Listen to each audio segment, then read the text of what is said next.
Join us for a review of the all-new Opel Mokka, our Vauxhall Mokka, with a special focus on the all-electric Mokka-e. Let's go!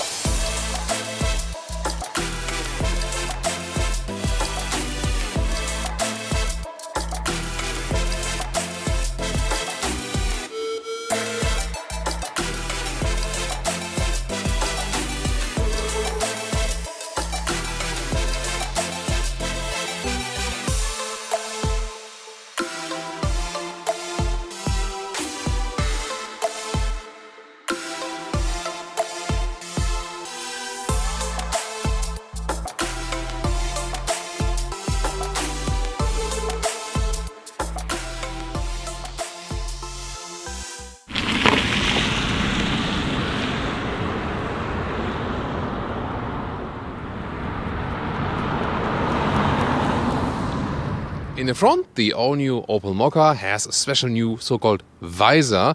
It's like, screen of a helmet or something, or the visor of a helmet, yeah. That's covered right here. It's closed and then leads over to the headlamps. They start standard with LED, optional matrix LED. And the interesting thing is, left or right here, this is the Ultimate and this is the GS-Line. Sporty look right here. Also, this is the highest trim. The length is at 4 meters 15, 13 foot 6 or 163 inches, and being the ultimate trim in a green color.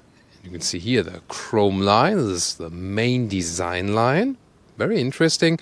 And in the GS line there would be this red stripe going over the vehicle. You can get contrasting roof colors here in black, white or red. That's also possible for more individualization. And wheels from 16 to 18 inch. These here are the 18 inch, both on the Ultimate and also on our GS line trim for today. And you can also get them, for example, in contrasting colors, or in this case then fitting colors to the exterior color. For example, we have here also the green car with the green wheels. It's also possible in red or blue and so on. So really, screaming out as for the color codes. Opel wanted to be more German for the design once again, and therefore they also put these new tail lamps. Well, obviously the Vauxhall versions will also be more German in design. Then in low part, contrasting right here, and the electric version also once again gets the E logo right there, and the petrol version also you could see the exhaust tip. This vehicle stands on a PSA group platform, or now we have to call it Stellantis, this huge new automotive group. And this platform enables that they build the same vehicle on the same assembly line as an all-electric version and also as the petrol version or the diesel. Here, the all-electric one, 136 horsepower, the quickest one in the lineup with 9 seconds in the acceleration figure. Top speed 150 kilometers an hour, so around 90 miles an hour. And you have a 50 kilowatt hour battery that will give you an official maximum range of 320 kilometers or 200 miles. And the effective range, as it is here right now, today for example, you can calculate some 260 kilometers or 160 miles.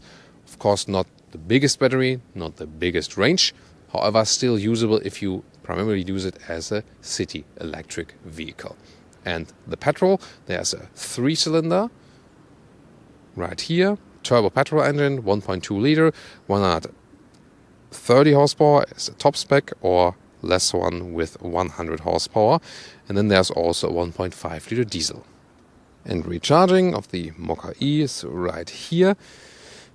Leave it at a household plug overnight, or here then 11 kilowatt AC charger for a powered wall box or for a charging station. Then get some 100 kilometers in the battery in 90 minutes, or DC charging here, maximum of 100 kilowatt, and we'll get some 100 kilometers in 12 minutes.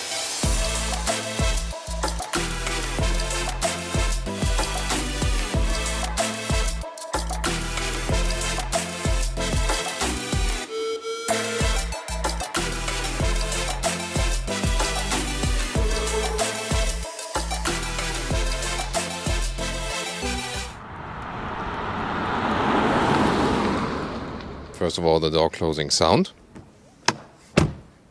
Sounds quite solid. And as I said earlier, also counts for the interior. You can pick any version here for an electric GS-Line or the Ultimate, or also for the petrol one, doesn't matter. Hard pack here inside of the doors, but this is then soft touch here with the leatherette insert here as well. And first showing you the more spectacular GS-Line, here the sporty one with the racing red contrasts around the screens, for example, right there. Soon more details to the screens and so on. And then the seats, my favorite seats in the lineup. A base seat would also be available in pure fabric. This one here is a more elaborate fabric seats here with red contrast and some grey leatherette on the outside. So this seat in the GS-Line is completely animal free. Not the steering wheel, but the seat. And this is the Ultimate trim, the highest trim level, and then here with Alcantara inserts, which feels really premium. And then you also do not have the red contrast here, rather grey.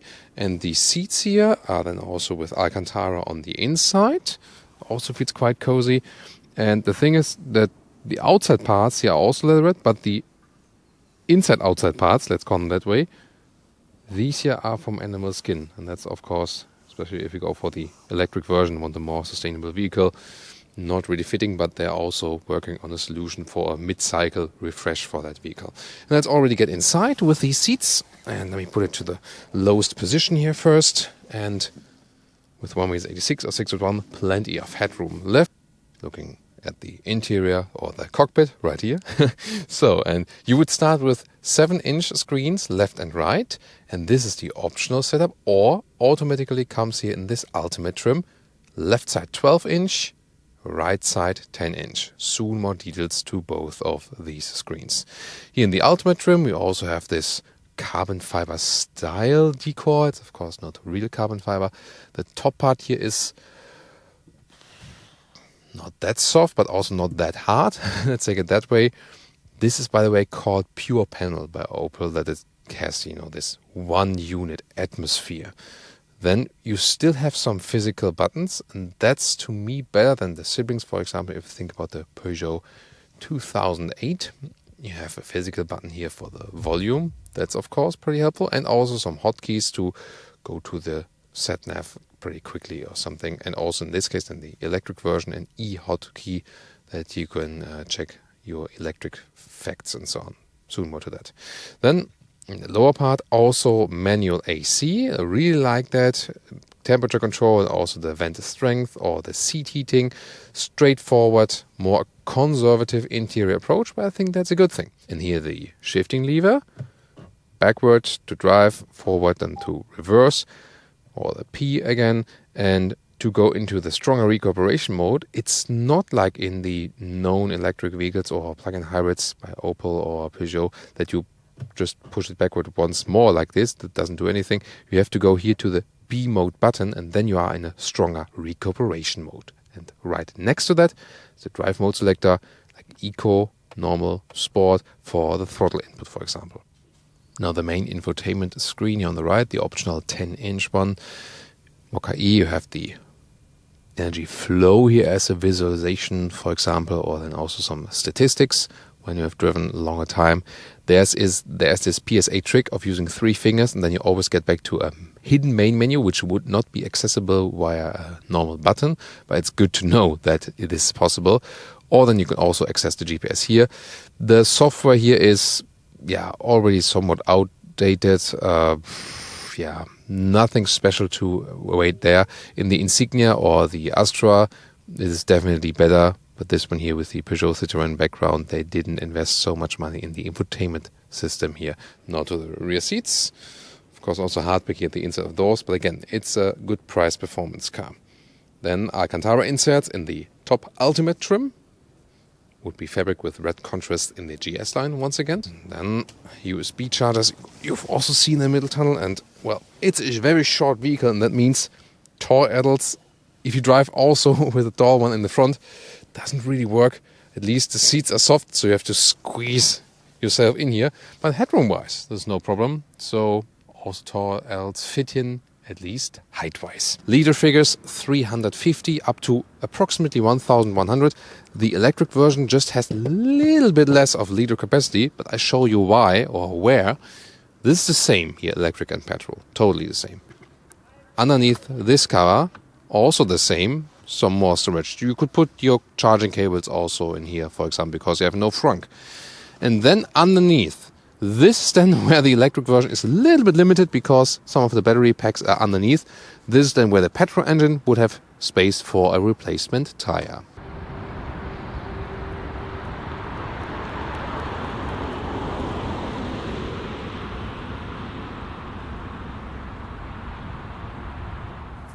Welcome to Thomas's driving lounge with the Mokka-e, all-electric version of the new Mokka.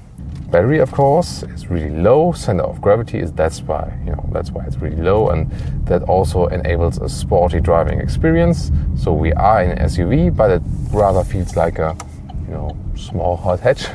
Let's take it that way. Suspension is also not that soft. The car stays rather upright. Now you're on these cobblestones. Still quite comfortable.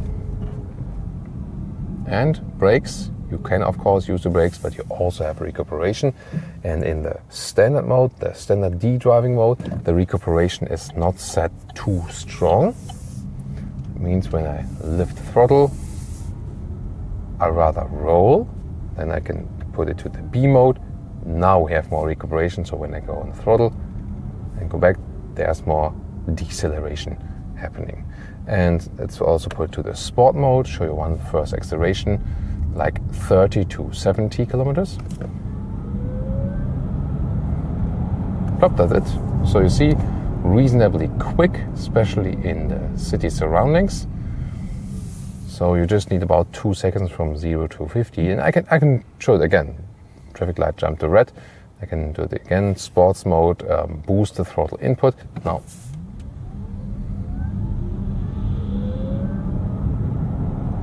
plop, that was 0 to 70 kilometers an hour, and we are gone. Again, the E version, the Mokka-e, the quickest from the whole lineup. And it's really so much fun, definitely the most fun version because of the instant acceleration, because you also have a silent experience at the same time, and lower center of gravity. It feels most agile, although it is the heaviest, of course, because of the battery pack. It feels most agile because of the good or better weight distribution than in this case. And now it's motorway time.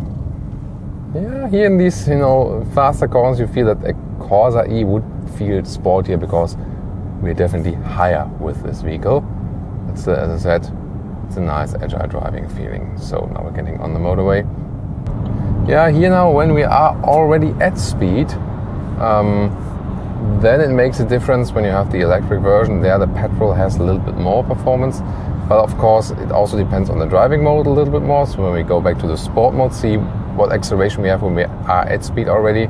So when we then go from 90 kilometers an hour, here we have a little bit more punch in the sport mode. See, it takes a while. That's 130 kilometers an hour, so about 80 miles an hour. And still, noise insulation is still quite reasonable, so it's not too loud in here, and that's also a good motorway speed. The top speed, 150 kilometers an hour. Let's see if you can read that and see if it's true. Is it? Now the power is dropping, 152, yeah. What about when we are at a reasonable motorway speed, and what about the energy economy then? So let's put it to the normal mode. 100 kilometers an hour, straight road. I reset the trip meter, and actually now the cruise control. Here we go. So, and we should end up with some 17 kilowatt hours on 100 kilometers, or 27 kilowatt hours on 100 miles, and that should equal the range figure we get. And yeah, indeed. So we were at about 18, now around 19 kilowatt hours on 1 kilometer. That's somewhat fitting then here to the 288 kilometer projected range.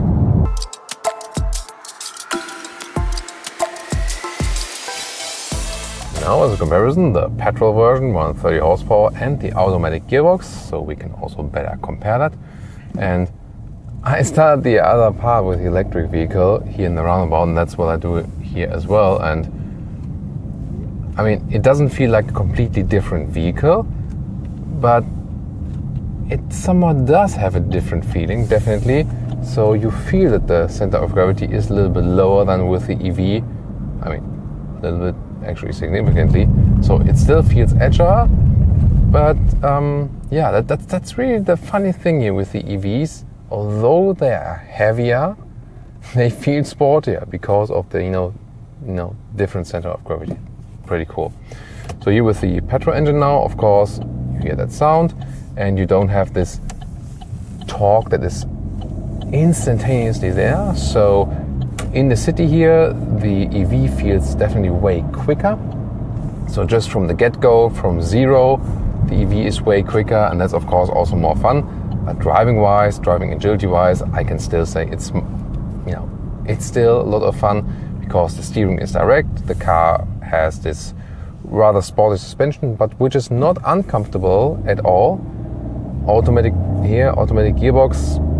Sometimes, trying to find the right gear. Typical 3-cylinder sound here. This sounds a little bit more growling or sonorous than a 4-cylinder actually. So the sound is actually not too bad, actually quite nice. So from zero, it's a little bit slower, yes, but the thing is that we will soon experience it also on the motorway. When you are at speed already, at higher speeds, then the petrol engine will do a better job at giving you a nice acceleration when you are already at speed. It is a small engine, yes, 1.2 liter, 3-cylinder, but you have that turbo, and that means that already when you are at speed, you still have some decent acceleration going further. So, and here once again, right, left, good feeling for the vehicle. When you're just rolling and the car is, not making any significant engine sound or something, then you could also be sometimes mistaken in which am I in actually. And once again, here the GS-Line with the red contrast and so on, with these fabric seats, you could get the very, very same one also for the EV version. So that's still possible. And I think it's also good that they have this flexibility, As for the consumption, we had like 16-17 kilowatt hours on 100 kilometers. With the electric one, that's like 27 kilowatt hours on 100 miles. And here, some 6 liters on 100 kilometers. So we are very well in the 30 mpg to 30 to 40 mpg regions. So that's also, nothing, super special, not super low, not super high. Means then, with a range here of around about 300 kilometers or 200 miles, of course, almost double the range than with the petrol engine. That's one thing, advantage for the petrol engine. So at the end of the day, which one would be my pick? The electric one, definitely more fun to drive. And just 2 crucial things. If you can recharge at home, if you have a good charging infrastructure, and if you're not a salesman who is driving like super long mileage every day, then the electric one is definitely a choice for you. Pricing wise, starts with the entry-level petrol engine with about 20,000 euros in Germany, goes up to like 30,000, and this one here, the electric one, 34,000 to maximum 40,000. That sounds definitely more expensive at first, is also true. Then it depends on what about the governmental subsidies and so on. So if you deduct these then, and also the long-term savings, lower energy cost, lower running cost, lower taxation and so on, then it can also somewhat even out that price difference. Very interesting insight for today. I hope you really enjoyed it. Please post in the comments which version would you actually go for and which trim level. See you there.